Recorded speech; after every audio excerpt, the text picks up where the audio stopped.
right. It's the 1878 Casuals. It's your man Sinatra. We're brought to you by Moo Moo Mia Ice Cream and Terrace Cult. Delicious.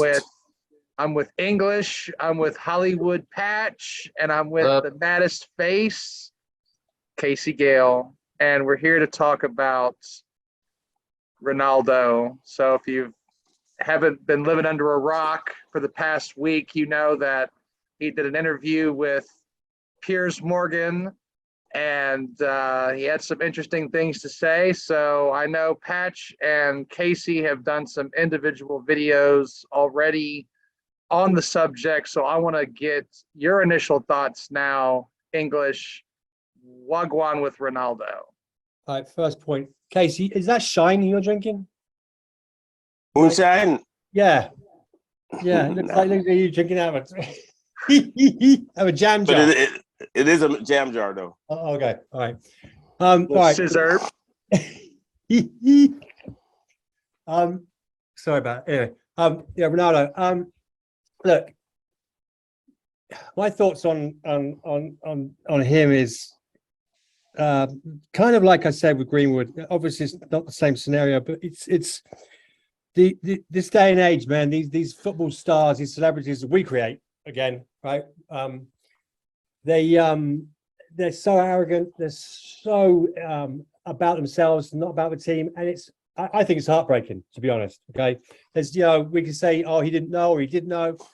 He's a superstar. He plays for Manchester United. If he wants to come out and discuss this situation after he's retired, after he's left Manchester United, then do so when you've left. Okay, don't damage a football team and a city and fans who've loved you, supported you, nurtured you, helped you grow, helped you become who you are. All right. Because I said about Beckham, he had the skill. So did Ronaldo. He had the skill. He had the talent. Manchester United helped him become a superstar and a legend. And I think that he's shot himself in the face. I think it's disgraceful. I think he's going to, not financially suffer, but he's going to realize that a lot of people are going to be not happy with him. I mean, Piers Morgan, for God's sake, what is it? America's not got talent. Like, what is? I mean, he's a freaking joke, isn't he? Well, and that's the thing too, is like Ronaldo came to him and asked him for the interview, from what I understand. Yeah, but again, you know what he said, she said, blah blah blah. You know what I mean? At the end of the day, I see the point. People saying, oh well, he didn't know, he was lied to, this and the other. Again, he's a professional. He gets paid a huge amount of money, and these guys have to realize that they have a responsibility to fans, to the culture, to everything else. And if Ronaldo, what is Ronaldo doing in the middle of the season, whether he's playing for us, for anybody else, coming out and slagging off the manager, talking shit about the team, his teammates, whatever? We all know regards to wanker, whatever. But if a professional football player who's supposed to love the team that he plays for, I mean, any interview you've seen with him before, this one about Manchester United, about Fergie, his dad, his football father, etc., etc., etc. This is not how you show love. You know what I'm saying? Yeah, I agree. I mean, it's super tough. And I suppose I can understand both sides of it in terms of like, some people still love him. Some people are like, well, now he's fucking dead to me, because I've heard plenty of both. So it's like, if you think about like the pros and cons, where you're just like, okay, cons are obviously he's slagging off Ten Hag, he's going to Piers Morgan, he's airing the dirty laundry. And the thing is he's not really airing dirty laundry, because it's not like he's saying stuff we didn't already know. But at the same time, it's like, he's coming out, as you said, English, he's still playing for Manchester United and he's saying these things. It's not like this is 5 years he's retired and he's like, oh, back in my time in Manchester United, here's how fucked up shit was. Yeah, so I fair play to him for calling out the Glazers and bashing the Glazers and said shit's been the same for 15. Last time I was here, we had the exact same facility and the exact same and stuff. But again, that's stuff we already knew. But, to have somebody of his stature and him say something like that, I think makes it carry a little bit more weight. But, then on the other side of the coin, you have him slagging off the manager and, some of his teammates and all. He's just like imploded and just caused mass destruction rather than sparing the women and children. You know what I'm saying? It's just been like, He's taking the I don't- nuclear option. You I know, mean, clearly Exactly. he wants out, and this is him trying to It's a- force well, the move. and Yeah, it's he- like he- Tony O'Neill said, this is a desperate man. you know, you know, listen, we all screw up, we all make mistakes. You know, I'm not going to write off the joy that guy's brought me over the years, Yeah. and what he has brought to Manchester United. I just think it's very, very sad that mid-season, when we're rebuilding, you know, when people look to him, especially teammates, especially the youngsters. And again, you know, outside of the football pitch, he's a responsibility. Kids look to this guy and how to behave, how to act as grown men. I know that what he does doesn't really affect him. He's a billionaire, it doesn't matter. But other people, they look to him. He's supposed to be a guide. He's supposed to be, you know, a role model. You know, I can't imagine what's going on in his head with, you know, getting slower, etc. The loss of his baby, obviously, is just going to be completely screwed him up. You know, and I empathize with that. But there's a time and a place for everything. I'm not saying that he shouldn't come out and say, I disagree with the manager. I hate the, you know, the owners, but not mid. What team sport would anyone do that in the middle of the season? You know, it's just not done. I mean, even Roy Keane didn't do that. Yeah, and that's another thing that Tony O'Neill touched on was that I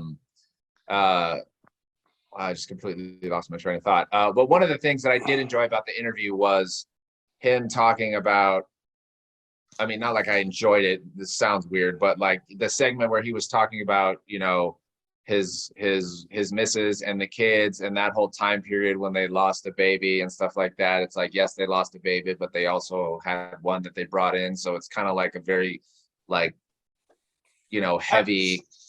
But anyways, go ahead, Casey. Listen, I didn't understand why he brought the baby part into it, though. I mean, what does that have to do with him not liking Manchester United anymore? I don't get it. I mean, I understand it was a tough time in his period in his life, but I purposely went and checked all the articles from that time, and all Manchester United did was be supportive to him towards when he lost a kid. Yeah. The coach said, we know he's dealing with families. I took a shit and looked at all the articles, and Manchester United did not say anything negative, or our coach. They were like, he's dealing with we didn't family. we didn't even know that's what had happened. Yeah, but when it came out, the team was very out there, like, oh no. He's got to take time for that. No, I don't think that he thinks the team slagged that situation up. I just think that it's affected him. Just, you know, obviously. Yeah. Well, you both definitely affect him. Go ahead. You both have made a couple of points that I wanted to touch on. First, English was talking about, you know, the younger generation. He touched on that in his interview, talking about, well, you know, I try to impart my wisdom to these kids and they don't really listen and this and that. But it's like, and then he goes on to say, you know, I'd rather be a guy that I'm judged off of my actions, you know, and this is supposed to be a guy who we're always talking about how he's the consummate professional, but 3 instances, at least this season, where he's been, you know, anything but professional. You know, he walked out in the friendly against Celta Vigo. He walked out at the win against Tottenham Hotspur. You know, he's been a problem all season. You know what I mean? And you know, it's obviously in this, you know, this interview, he's kind of, you know, trying to point the blame, you know, in a lot of different directions, and he said a lot of, you know, very, very strange stuff. But a specific question I had for you, Casey, is what do you make of the timing of this, right? Like he fucked off the last 2 matches of the season. Clearly he gave this interview. He didn't give this interview the other day. Clearly this interview is at least, you know, a few weeks, you know, older. So this has got to be after, you know, Ten Hag's given him the captain's armband. They had their little rift. They made up, and now he's coming out with this whole thing. He didn't tell Piers, hey, cut that bit about me not respecting Ten Hag. You know, we're good now. That's in the interview. You know, what do we make of all that? Oh, he said he's been an example of bad timing, especially when he came into camp. That's when he told his demands that he wanted to find a Champions League team, and he wanted out here. You knew from the end of last season we weren't going to the Champions League. Why are you going to do it the last day you had to come to camp? You bring your agent, and that's what you're going to tell Ten Hag. You don't go and introduce yourself and be like, oh, can't wait to work with you, Gaff, or whatever. The first thing you said to the man is, I want out of here. I need to find me a Champions League team. You knew from the end of last season. You knew, matter of fact, before the season was over last season, we weren't going to the Champions League. So why did you air it out then? Yeah. You know? So then go ahead, guys. He's a desperate man. He does what I do: sabotage a relationship. When you want to get out the quickest, you convince the other person that you're the piece of shit. I need to go, and they force you out. He's forcing. This is his last hand. He's trying to get out of here. But I hope he has a team waiting for him, because we saw what happened in summer. Nobody wanted him. Yeah, and then he says Ten Hag, the team that was trying to force him out. We let teams. We said shop him around. No one took you. We said, all right, come on. You're still part of the team. Ten Hag has always been. He's part of my plans. My anger is with him is with the way you did to Ten Hag. You try to do the man in front of his team, make him undermine him. That's I'm emotional about it, because Ten Hag, everybody in the world, if you love United, hate United, all said the same thing. He dealt with this the best anyone could. I agree. Better than I would have, because I would have kicked his ass out a long time ago. And here's another point. Here's another point I had, and a question for English and for Hollywood. So he comes out also in their interview and is slagging off Ragnick, and he had a little bit of praise for Ollie. He said, I loved working with Ollie, even though it didn't work out for him. But then slags off Ragnick, which seems completely pointless. Like, why bring that up now? That's in the past. We've moved on from that. But he didn't have anything to say about that, during Ragnick's time. Like, all of a sudden he's airing it all out while Ten Hag's the manager. Why is he bringing all of that outside of the club, right? Like, he had nothing to say in the middle of all this other shit when things were bad, but now that things are going good, now he's got an opinion. Yeah, I mean, well, he said that he doesn't understand why a top club like Manchester United would bring in a sporting director to be their gaffer, and that's a fair question. Fair point. Fair point. He was slagging off the Glazers, but he used Ragnick as an example. Yeah, I mean, Ragnick was the lightning rod just because he just happened to be the man in that they chose to put in that position. So he was just kind of collateral damage.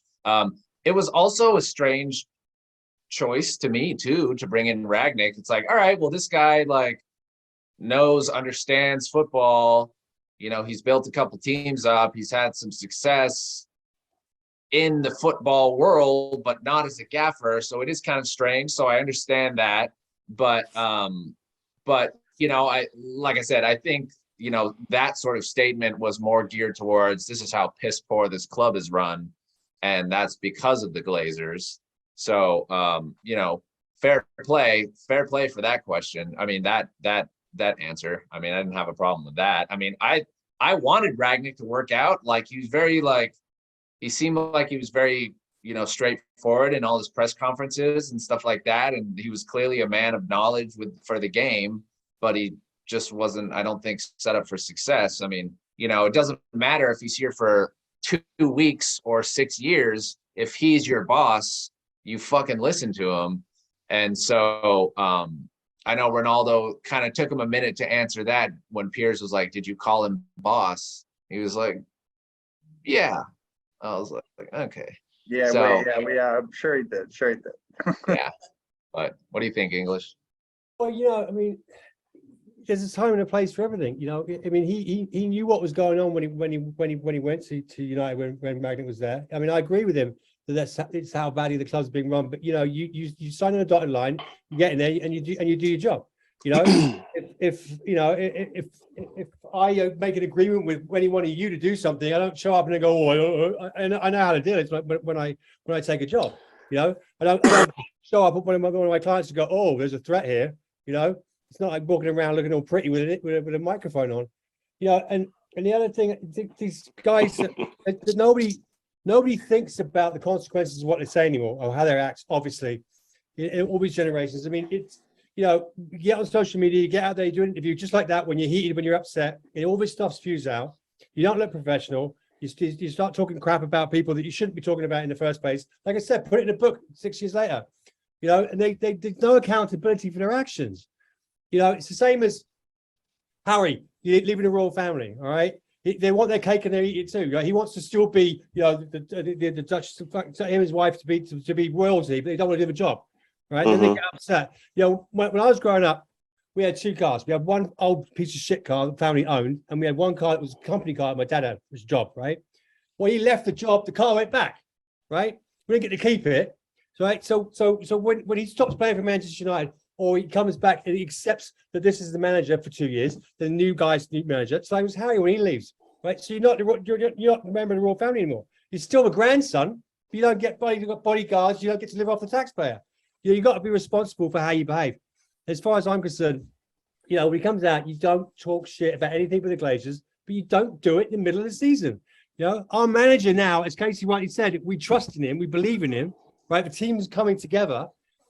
Ronaldo, and as far as I'm concerned, should be up there with the governor saying, listen, what can I do? How can I help? How can I make this team, you know, if I'm not playing, I should be standing on the sideline, cheering these guys on, going and watch the youth team play like Robson and like Hughes used to do, right? And be involved. That's what he should do. He should, you know, he should cement Manchester United team that gave him, you know, the life that he has, and what he gave us. That's what I think.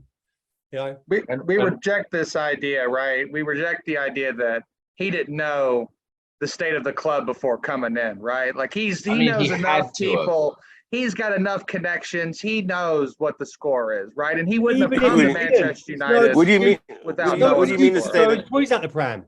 What do you mean the state of the club? I mean, you mean how everything's fucked up, like the facilities and all that, or you mean? Yeah, like I mean, yeah, he makes a fair point about, you know, we've got the same chef, the same technology. They haven't upgraded Carrington. Like Pat said, this is all stuff that we known about the state of the club, but this can't be.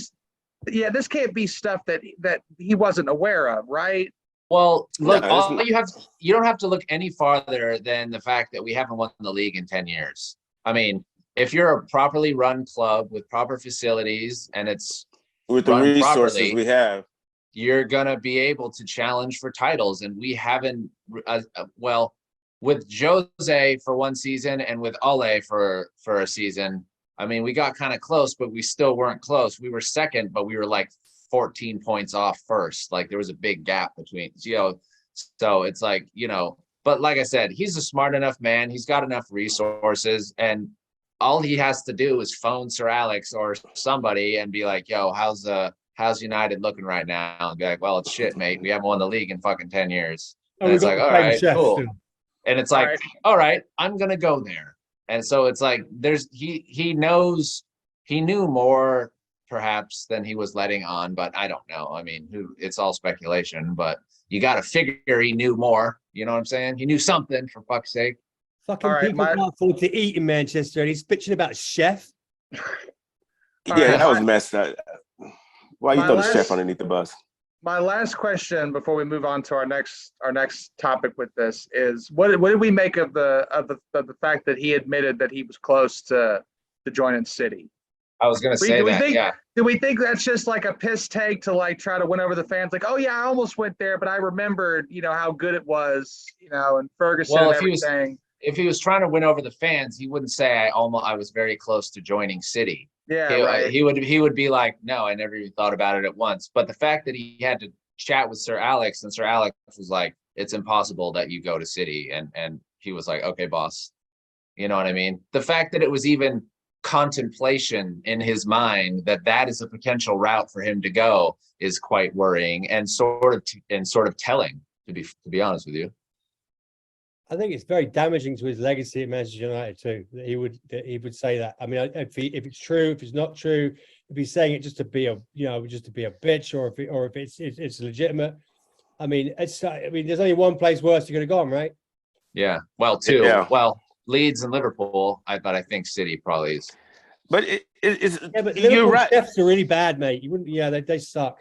It's hard to understand a lot of this because what is he trying to gain? I mean, are you trying to force to move to another team? He's trying to get his contract terminated, I think.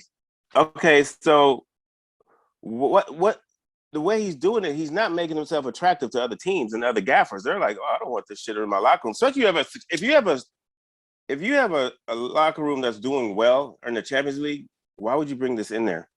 That's the thing. Now, if That's, you had a locker room with a bunch of youngsters that's struggling, why would you bring that in there? Yeah, that's another point is what's his end game. But where I I just wanted to don't go- get it.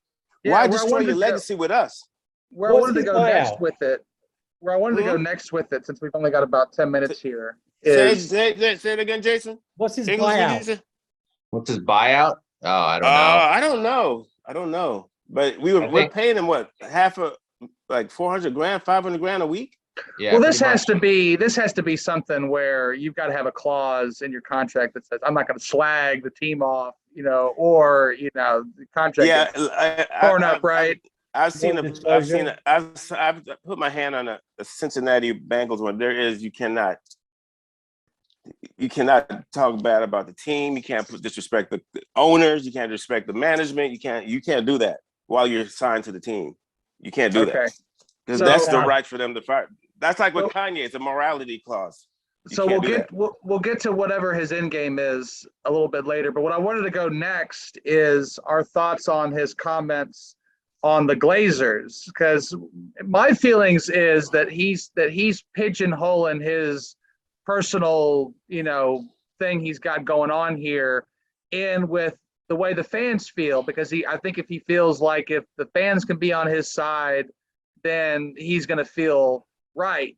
But, he does make some fair points about the way they run the club, the state of the club over the last 10, 15 years or so. Do we see this as a positive, even though he's doing this for, personal gain? Do we see the fact that here's an actual player, an active player for Manchester United, no less, saying what we all want to be said about the Glazers, because nobody outside of Gary Neville will ever say anything about the Glazers, and here's someone in the team that's saying it. How do we feel about that? I've seen Rio Ferdinando talk about him. Yeah, I've seen Rio him do said that it personally. on his- Rio's on talk his- shit on his podcast. Yeah. On his podcast, okay. Well, he But doesn't say anything on it fits his Sky or anything narrative, like though. Gary does. Talking about the Glazers now fits his narrative because push that button, they could kick you out the door a lot faster. If he felt that way about our shit not being, he could have said that months ago. He could have said that. He could have said that while he's at Real Madrid. He could have said that. It fits his narrative now. He's a desperate man. He's trying to get out there fast, and it's working because, according to sources, the lawyers for the Glazers, everybody's had meetings with Ten Hag. Ten Hag said, "Get him the fuck up out of here." It's working. But the thing is, I don't understand, why would he tarnish that legacy with us? Why?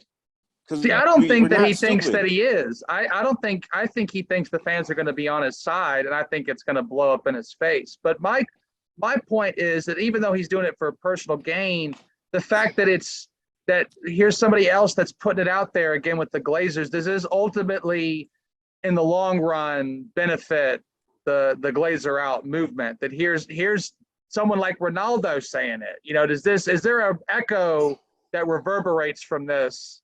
Well, it strengthens our position as people that want the Glazers out, but as far as like making any progress in that happening, I don't think it's going to help anything at all. I mean, like I said, Yeah. he's not saying anything that pretty much the whole world didn't already know. No, but now that he's on television saying this stuff, I mean, stock Right. prices can Well, drop. it could be damaging to sponsors and stock prices and stuff. He's a So yeah, humongous commercial entity for us. He's one of the only reasons that he's even still on the team is because he's selling shirts. So, I mean, Right. all of a sudden that's all out the door. I mean, does that make a difference at all?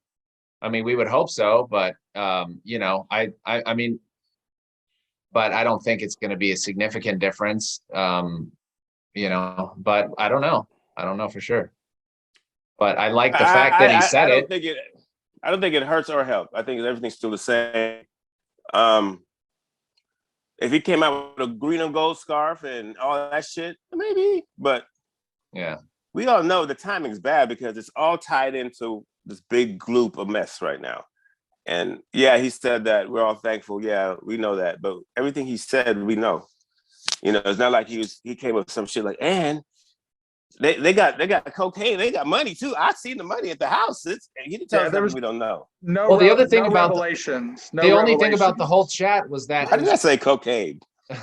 It was pretty much just Yeah. Piers Morgan just fucking fangirling over Ronaldo for 45 minutes. Like, And feeding him there the was no- questions. there was no hard questions. There was no probing questions. There was nothing that Yeah. was like, this was like two best buddies just sitting down for a chat, a friendly chat. You know, this was a biased journalist who's a wanker, like just who interviewing his new best friend who he was slagging off years ago, calling him a spoiled brat and shit, and now they're best homies. People forget about that. He used Yeah. to talk so much shit about Cristiano. Piers was doing some probing, I bet. Well, what about all the shit that he was talking about? Rooney and Gary Neville, but he's still cool with Rio and Keane. Like, you could see that he's cool with you when you're on his side, but the minute you criticize Ronaldo, all of a sudden he feels like he's Teflon, right? Like, Well, he said can't it in admit to himself Well, that not- he's not lost us, a but not- pace. A lot of like top athletes or individuals are like that. But I mean, the Glazier thing ain't gonna make no difference, man. No difference. The Glazers will sell if and when they want to sell. That's it. And the chat. And they'll get the price they want, whatever it may be. They'll ask for it if and when they want to. Right? Manchester United will always sell jerseys. Manchester United will always fill Old Trafford, whether it's in its condition it's in now, or it's state of the art like Tottenham's. Unfortunately, and the bottom line is middle of the season when all the other team, all the guys playing on that pitch, they know what's going on at Manchester United. They're dealing Yeah, with they it. know. And they're getting dealing out there with it. every week, trying to do their best, and get better and better each week behind the manager, right? And he comes out, a legend. It's to be like Bestie coming back from the grave. You go, oh, fuck this place. You're shit here, isn't it? The chef sucks. Yeah, I just didn't like that part too. That bothered me. It's if out his contract, the manager's going to bench him. He's not going to play, right? So it's not going to happen any quicker. It's not like, oh, you're going to sign him off this week. I think it's as I said, the culture for all these youngins and is affected by his behavior. They look up to him because he's an idol. He's got all the money. Blah blah blah blah blah. And at the end of the day, what has he got to prove? Just jog on, let it be. Write your book afterwards. But why would you, as far as I'm concerned, just try and sabotage the team that you're supposed to love in the middle of the season? The Glazers, it makes no difference whatsoever, mate. It all boils down to he just can't run with them no more, and he can't handle it. So what happens next? He's gonna get what he wants. Like, he's gonna be out the door. It'd be fucked up if Ten Hag said, "Nah, leave him. I'm gonna work his ass out." Yeah, that's what Leave Tony O'Neill said. Tony O'Neill's like, yeah, let him come back and grovel. That would be brilliant. Yeah. That's what we It'd want be to happen, great. but he's It'd be gone, great. right? Like he's gone. Well, because the other thing is like you said earlier, what club is going to want him after all that? He better have a plan B. Yeah. MLS. I MLS, mean, it's huh? not, this isn't as great of a player as he still is. This ain't 24-year-old Ronaldo. It's not like Even the drop off from this year is massive. When You Beckham He was signed way for the better last Galaxy, year. When Beckham signed in the States, right? He sold more shirts Yeah. in 1 hour than his contract for the 2 years or whatever it was worth. For how much have they paid him? He'll come here. He'll go somewhere else. Sell shirts. But can he do what Beckham and Zlatan did? Go back to a big European club after MLS? He won't do that. Does he No. care? All right, can't we're do down to that. like about a minute and 20 seconds here. So final thoughts before we wrap it up. Shout out to Zlatan dealing with his team the right way. Yeah. Sorry. I'm obviously disappointed in Ronaldo. I still think he's one of the greatest players to ever play the game. But I do, and I agree with some of the stuff he said, but I also disagree with some of the stuff he said, and it's unfortunate to hear that. And like I said, if I could sum it up in one word, I'm a little disappointed, but I always got love for Ronaldo just because of what he's done for us. Can never forget that, but he kind of fucked up, mate. He's tarnished his legacy for me. He's been a little punk since he left for Real Madrid, as far as I'm concerned. So fuck him. Glazers out. Is the 1878 Casuals. We'll be back to talk about the part 2 interview Supposed to be tomorrow. tomorrow's So, supposed to be wicked. yeah, like and subscribe. Remember, Mumu Mia and Paris Comment. Cult. Like, subscribe, comment. Glazers out.